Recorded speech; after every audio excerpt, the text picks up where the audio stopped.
ନମସ୍କାର। ହର ହର ମହାଦେବ। ଆପଣ ଯେଉଁ ଦେଖୁଛନ୍ତି ଏଠି ପ୍ରବଳ ପାଣି। ଆରଡ଼ି ଯିବାର ଇଚ୍ଛା ଥିଲା, କିନ୍ତୁ ରାସ୍ତାରେ ଥିଲା ବନ୍ୟା ପାଣି। କାହିଁ କେତେ ଦିନର ଇଚ୍ଛା, କେତେ ଥର ବାହାରି ବାହାରି ମୁଁ ଯାଇନି, ଭଲ ପାଗରେ ମୁଁ ଯାଇପାରିନି।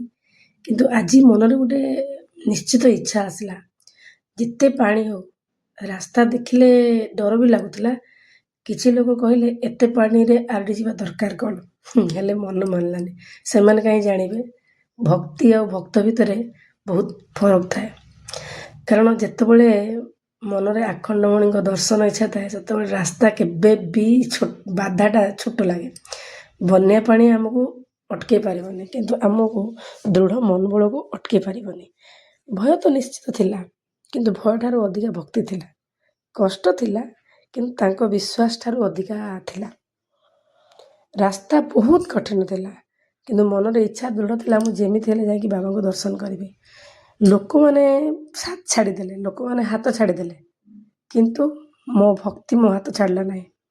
ମୋତେ ବାବା ଡାକିଛନ୍ତି ଆଉ ମୁଁ ତାଙ୍କ ଦର୍ଶନ କରିବି, ସେଇ ଭରସାରେ ମୁଁ ଚାଲିଲି।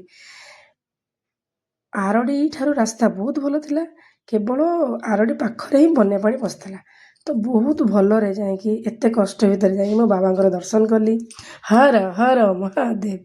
ଯେଉଁମାନେ ଏଇ ବ୍ଲଗ୍ଟିକୁ ଦେଖୁଛନ୍ତି, ନିହାତି ହର ହର ମହାଦେବ କହିବେ। ଭଗବାନ ଆପଣଙ୍କର ସବୁ ଇଚ୍ଛା ପୂର୍ଣ୍ଣ କରିବ। ଆଉ ଆପଣମାନଙ୍କୁ ମୋ ବ୍ଲଗ୍ଟି କେମିତି ଲାଗିଲା ନିଶ୍ଚିତ କମେଣ୍ଟରେ